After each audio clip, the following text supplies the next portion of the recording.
Welcome to McPlum, simple solutions served daily. In this video, I will explain how to set up your time zone on iPhone. To begin, open your Settings app and tap on General. Next, select Date and Time. You'll see a toggle labeled Set Automatically. Ensure this is switched on. Your iPhone will then use its location services to determine your current time zone, adjusting the time and date for you.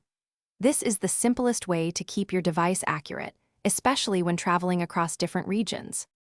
Sometimes, you might need to set your time zone manually.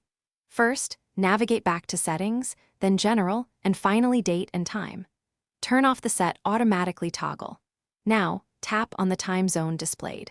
You can then use the search bar to find and select your desired city or region. This is particularly useful if you are in an area where automatic detection is unreliable, or if you want to display a different time zone for specific reasons. Understanding your iPhone's date and time settings is straightforward. The main path is always through Settings, then General, and finally Date and Time. Here, you control whether your device automatically updates its time based on your location, or if you prefer to set it yourself. You can also adjust the 24-hour time format if that suits your preference. Keeping these settings correct ensures your calendar, alarms, and messages are always accurate.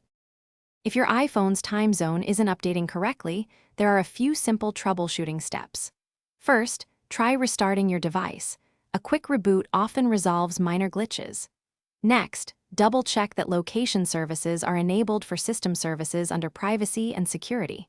Also, ensure your iOS software is up to date, as updates often include bug fixes. These steps usually help your iPhone display the correct time zone. Thanks for watching. Stay juicy and subscribe.